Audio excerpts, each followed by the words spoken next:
Sparking! If you can imagine, they can jump right across this Didiria bush, this dry, spiny forest, without hurting themselves, without suffering incredible injuries. Crikey, I don't know how they do it. They've got pads on their hands, very dexterous fingers, so they can grip and hang on, just choo, choo, choo, choo, choo, jump straight across. Oh! Did you see that? They can jump straight across. Have a look at this. Have a look how spiky these things are. And they can just grip, pull, push off, and go to the next vertical. Wow. On the fringes of the spiny forest, it looks like prime reptile country, and Steve has a sixth sense with reptiles. If there are any here at all, he'll find them, no matter how well they're hidden. Check this out. Come on, mate. Come on now.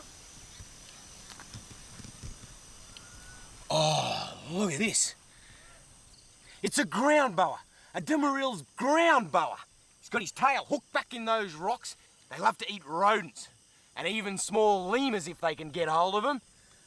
This spiny forest is totally alive with reptiles. We expect to find snakes here, but in daylight, Steve's next discovery is a rarity. Oh, look. There. It's a mouse lemur. The mouse and dwarf lemurs are the smallest of all lemurs. And they go into these vine thickets in this Didiria forest to take cover during the day, or they'll go inside hollows. They're primarily nocturnal, and they've got to stay in this thicket until night time before they can come out and forage, otherwise they get picked off by a bird of prey. Even at night, they're not safe. Oh, look! Here he is, look at him! What a classic chunk of evolution! To think that the lemurs, a primate species, is this big! Looks like a pair, there's two of them. This is the breeding season, the peak of the breeding season. So the male and female have come together. Woo, you never know what they'll be up to tonight. Gorgeous! What a bizarre forest type. I can't wait to come back here and take a look at some of these lemurs at night. Akko is still really stressed. He just really wants to be back with Cassie. All the water's been pumped out, so we're gonna have to move very, very quickly now to get Cassie out of this enclosure and back in with Akko as soon as we can. Yes. Right, Stu, let's go second one.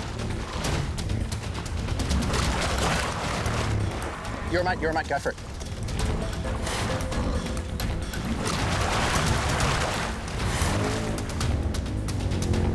Okay, we don't need too many people here. Just give us a bit of room.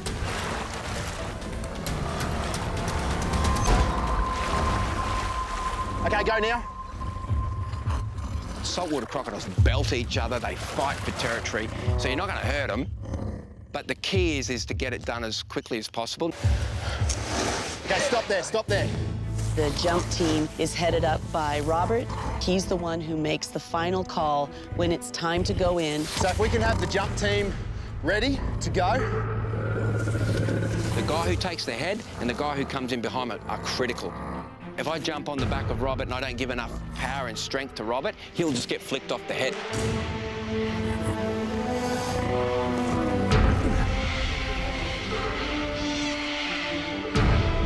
Jeff, jump team can get ready. Robert, if you're ready. All right, ready, team? Go.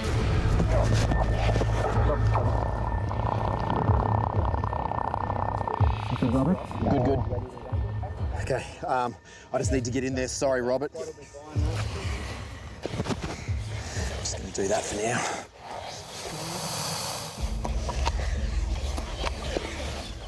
So what we're doing now is we're actually taping up her jaws. Crocodiles actually have over 60 really pointed, kind of bullet-shaped teeth, and they're designed to really crunch into the animal and just hold that animal in a vice grip. We've occasionally seen dark clouds come and go as we explore the last water holes of the outback. But this time it looks as if the monsoon is about to break the dry season. As the rain clouds gather, we hear the squeak of hatchling freshies. And as we scan the riverbank at a known nesting site, we're going to wait. Maybe we'll be lucky enough to see the hatchlings emerging from their sandy nest site.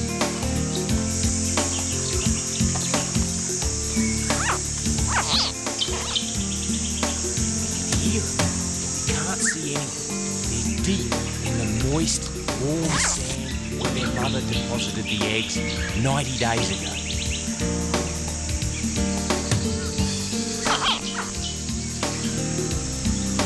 Just keep watching, mate.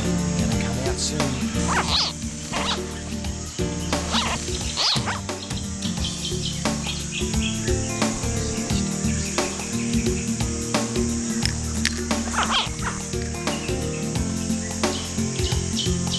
A struggle for the little freshets.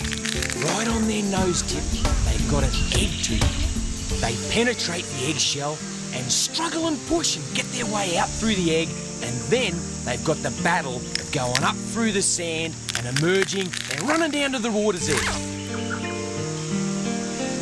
For the first few days of life, these hatchlings will survive on what's left of their egg yolk that they've drawn inside their bodies.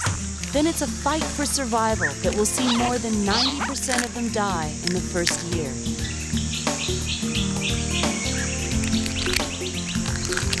They've been lucky to get even this far. More than half the eggs laid don't even get to hatch. And our wait pays off. They're emerging.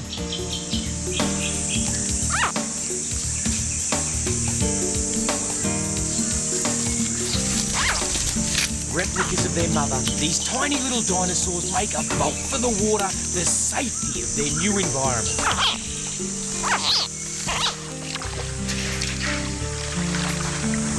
Wow, aren't they cute? We just got the timing perfect. Little bit of rain coming over, wetting down the sand, and they just start hatching. This is excellent stuff. Morlet's crocodile. How's this? Got a well-worn path coming straight up here. This will be a female, and her nest site's right back there. This is a female Morlet. Have a look how she's got her head raised right up. She's on me. She's got her ears flared, her eyes wide open, and her nostrils flared. It's nesting season. Oh, there's the male. Rightio, so this is a courting pair. Either I've got good stalking techniques, or these guys are very tired from a heavy night of mating. She's moving away. The Morlet's crocodile can be aggressive. They're in a lot of trouble throughout Mexico, but here is a great conservational stronghold.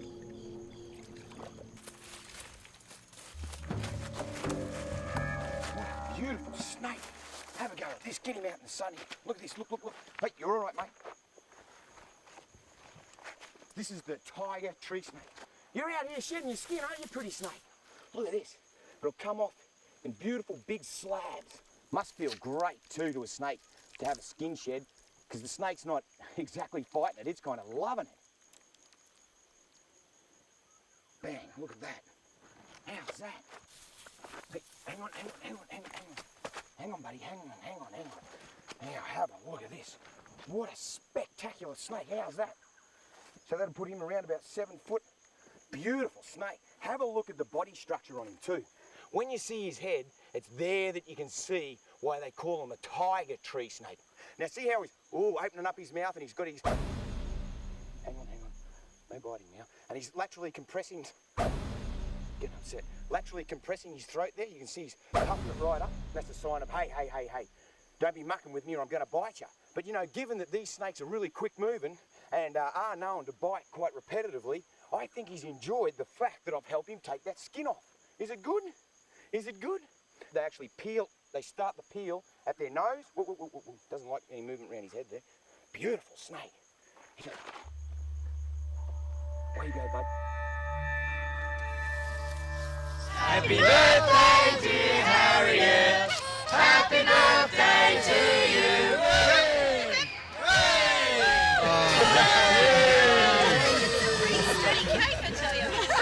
Hooray! She loves her cake.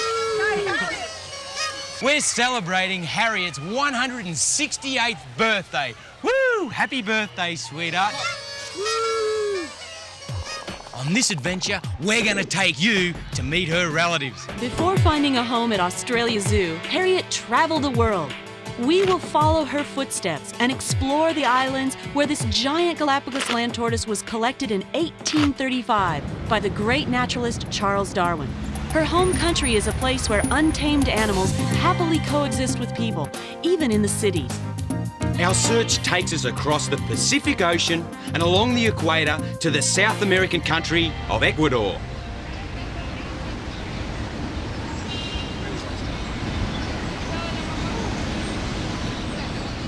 We're starting our journey here in downtown Guayaquil, Ecuador. This is an iguana sanctuary right in the middle of town. During the night, they camp up in the trees, and as the day warms up, they come down. There's little feeding stations. It's a fabulous place. If you are going to pick a reptile that's perfectly at home with humans, it would have to be a South American green iguana.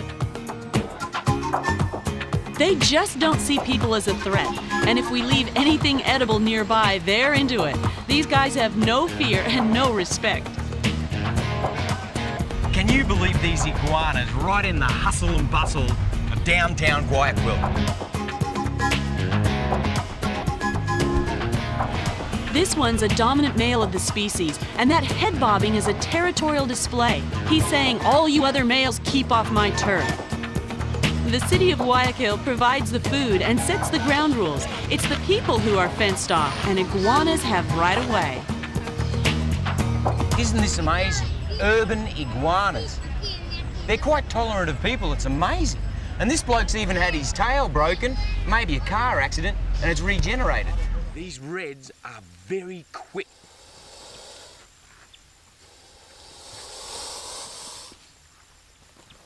They're very motion orientated.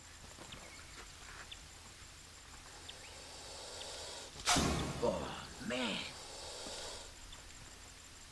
You gonna run out of venom or what? I tell you what, you wouldn't want to take a bite. How much venom have they got?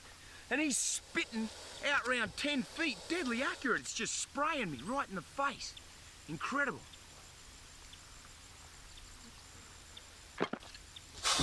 So much for the stick. He's still shooting for the eyes.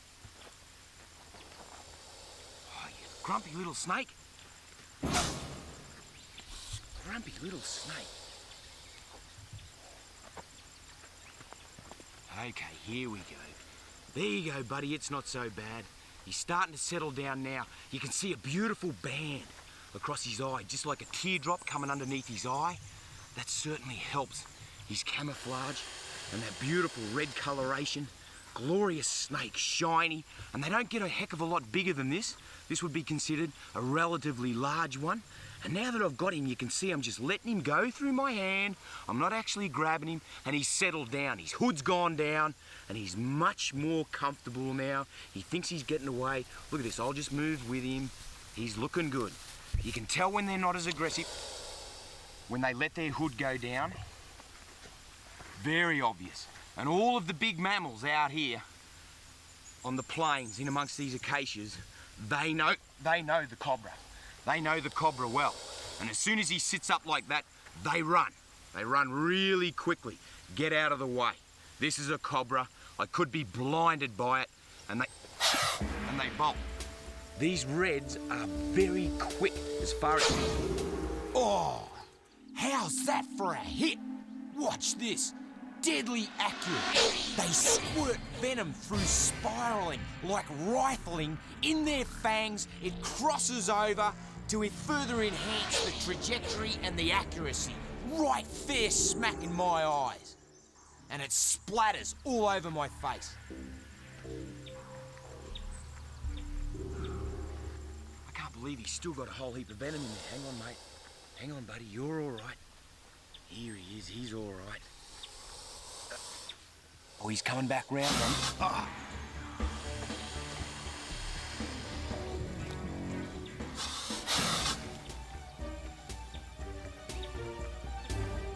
And away he goes. Now, this depression would be where there's water. Oh, yeah, have a go at this. Here it is, all right. Here's the fresh water. And where there's fresh water, there's animal life. Here's one, here's one, here's one. Most of the inhabitants of the islands have been brought here at some stage by people. How can I just gently... And over the years, they've become natural residents. Here we go, here we go, here we go. Have a look at this. You're only... Oh, you've got a bad injury on the side of your neck there, my friend. Have a look at this. Bit of an injury there. Right there. What happened, mate? Did you tackle something a bit big? Well, look at this. What a beautiful coloration. But you're certainly a bit skinny on it, and you're all right, you're all right. Little bit doughy, just a little bit doughy. Now this snake, a snake of this size would probably be, I don't know, could be 3, 4 years of age. Pretty old. It depends on how much food they get.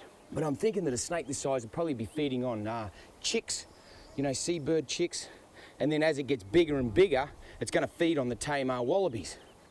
But it just goes to show you how tenacious a predator that they really are to be able to survive in this harsh limestone area. I mean, there's no big trees. Here in Australia right now, we're looking at one of the worst droughts in our history. Absolutely shock and awful drought. But this bloke's not doing too bad. You're not doing too bad, are you? Well, mate, I'll let you go back down here. Nice and cool and moist, isn't it?